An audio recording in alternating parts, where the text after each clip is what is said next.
കേശുമോനാണെങ്കിൽ typical തിരുവനന്തപുരംകാരനാണ്. വേറൊന്നുമല്ല, ദോശയും ഇഡലിയൊക്കെ ആണെങ്കിൽ അതിൻ്റെ കൂടെ സാമ്പാർ, ചമ്മന്തി, രസവട, പപ്പടം, മുട്ട ഇതെല്ലാം കൂടെ ഉണ്ടെങ്കിൽ അവന് ഭയങ്കര ഇഷ്ടമാണ്. ഇതെല്ലാം കൂടെ കഴിക്കുന്ന ടേസ്റ്റാണ്. എന്നാലും അവൻ കറക്റ്റ് ആ രീതിയിലാണ്. പക്ഷെ നമുക്കൊന്നും അങ്ങനെയൊന്നുമില്ല. രാവിലെ കാപ്പി വേണമെന്നേ നിർബന്ധമില്ല. പിന്നെ ഞങ്ങളുടെയൊക്കെ കാപ്പി, നമ്മൾ പത്തനംതിട്ടയിലെ കാര്യമാണ് പറയുന്നത് കേട്ടോ. ഞങ്ങളുടെയൊക്കെ കാപ്പി എന്ന് പറഞ്ഞാൽ രാവിലെ വല്ല കപ്പയോ കാച്ചിലോ ചേനയോ ചേമ്പോ ഒക്കെ ആയാലും ഭയങ്കര സന്തോഷം. പിന്നെ ഇതൊന്നും ഇല്ലെങ്കിൽ കുറച്ച് ചോറ് കിട്ടിയാലും മതി, ഞങ്ങൾ കഴിച്ചോളും.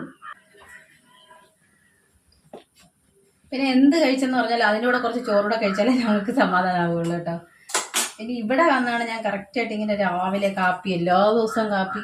നമ്മുടെ അവിടെയൊക്കെ എല്ലാ ദിവസവും ഉണ്ടാക്കുമെങ്കിലും ചില ദിവസങ്ങളിൽ ചിലപ്പോൾ കാപ്പിയൊന്നും കാണത്തില്ല. ചിലപ്പം ചോറ് തിന്നും, ചൂട് ചോറ് തിന്നും, ഇല്ലെങ്കിൽ പഴങ്കഞ്ഞി കുടിക്കും. അങ്ങനെയൊക്കെ ഉണ്ട്. ഇവിടെ പഴങ്കഞ്ഞി കുടിക്കുമെങ്കിലും കാപ്പി ഒരു മസ്റ്റാണ്. ബ്രേക്ക്ഫാസ്റ്റ് ഇഡലി, സാമ്പാർ, ദോശ അല്ലെങ്കിൽ